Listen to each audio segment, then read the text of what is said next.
अस्सलाम वालेकुम। मेरा आपसे क्वेश्चन है, आपका तज़किया के ऊपर बहुत क्लियर पॉइंट ऑफ व्यू है जो कि समझ में भी आता है।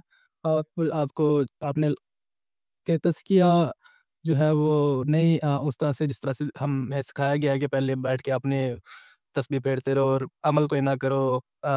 बेसिकली डिफेंडिंग मोड में रहो और अटैकिंग मोड में ना हो, तो वो तज़किया हमें नहीं, आता जो। नहीं मेरा पॉइंट ऑफ व्यू नहीं है। बहरहाल आगे आप बात करें। तो मेरा क्वेश्चन ये था कि हमारे जो स्पेशली यंग जनरेशन में इसलिए जो जेन ज़ी है, इसके अंदर जो साइकोलॉजिकल प्रॉब्लम्स इश्यूज़ चल रहे हैं, जो कि आप अच्छे से तरह से जानते हैं, हमने लास्ट टाइम भी डिस्कस किया था ये। उसमें आप कैसे कोई बंदा ये कैसे जान सकता है कि what is the right thing to do, और at the end of the day if he knows what is the right thing to do, उसका स्केल ऑफ कॉम्पिटेंस उसको कैसे मिलेगा कि मैं वो कहाँ पे फ़ील करेगा कि मैं कॉम्पिटेंट हूँ अब राइट थिंग टू डू करने के लिए? देखें, प्रॉब्लम बताती है कि कॉम्पिटेंस की क्या ज़रूरत है सोल्यूशन के लिए ना। आय तो बंदे को नहीं ना, मुझे कोई ख्वाब और ख्याल आना है कि भैया साहिल मियाँ इस चीज़ में कॉम्पिटेंस ले आओ। मुझे अपने टाइम पे देखना पड़ता है, मेरे टाइम पे और फ्यूचर में कौन से ऐसे मसले हैं जो मुझे अभी सॉल्व करने हैं ना। तो प्रॉब्लम खुद बताती है कि कॉम्पिटेंस किन लेवल के ऊपर लेके आनी है। तो इस वक्त हमें सियासत में आना है, इस वक्त हमें कुवत में आना है, उसकी कॉम्पिटेंस चाहिए हमें। लेकिन आजकल जो एजुकेशन सिस्टम में इतनी ज़्यादा एग्ज़ैजरेशन हो चुकी है, specially in the like places like Australia और यूके, जहाँ के एजुकेशन सिस्टम में फेथ को बेसिकली डिस्ट्रॉय किया जा रहा है।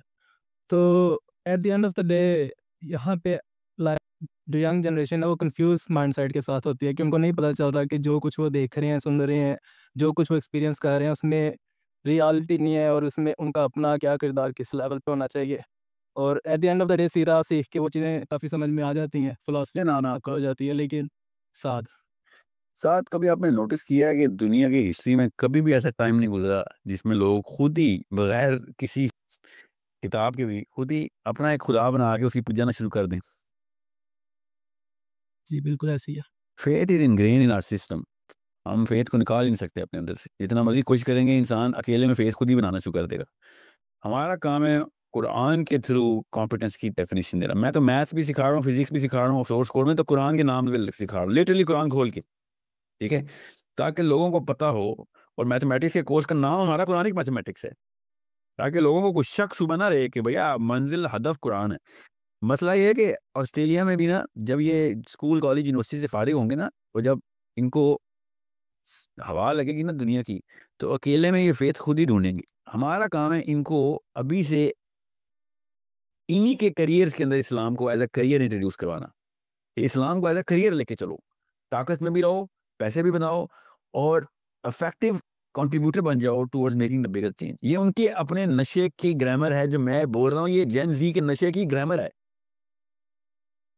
मसला ये है कि वो पैगाम उन तक कैसे पहुंचे, ये असली सवाल है। वहां पे आप आते हैं ना, मैं तो नहीं हूँ मेलबर्न में, वो तो वहां पे तो आप हैं। अब मेलबर्न में ना, मैं स्विमिंग में से मैं महावरतन कह रहा हूँ, ऑस्ट्रेलिया में आप। जी, बिल्कुल। हाँ, तो फिर हम आईएमएस पूरी दुनिया में लेके जानी है ना कि भाई आपको आप ही की चीजें दे रहे हैं और बेहतर तरीके से दे रहे हैं। Come be the billionaires, come be the powerful people, पर पर्पस अलाइन करो। जो तुम्हारे अंदर की आवाजें हैं, तुम्हें बिल गेट्स के घर के अंदर अल्लाह लगवा देंगे, उसके बेटे के दिल में आवाज लगवा देंगे ना, टेंशन लें। तज़किया नफ्स पे थोड़ा-सा अपना क्लियर कर दीजिएगा point of view. Thank you. तज़किया नफ्स एग्रेशन, एग्रेसिवनेस या पैसिवनेस या अटैक या डिफेंस वाला तरीका नहीं है। तज़किया ये कैटेगरी और है। अटैक और defence is a political strategy के लफ्ज़ हैं। तज़किया जब तक अल्लाह का निज़ाम नहीं होगा, किसी भी इंसान का तज़किया नहीं हो सकता। और गैर अल्लाह के निज़ाम में मोमिनीन का तज़किया नहीं हो सकता। ये है मेरा पॉइंट ऑफ व्यू। तज़किया ही कराना है, सबका कराना, अपना भी, सबका भी, अपने बच्चों का भी कराना है। निज़ाम के बगैर तज़किया हो ही नहीं सकता। आप पानी में के अंदर डुबकी लगाई हुई कहते हैं यहाँ पे मैं खुश्क होके दिखाता हूँ। वो कैसे खुश्क हो गए भाई? पानी में डुबकी लगी हुई है तुम्हारी।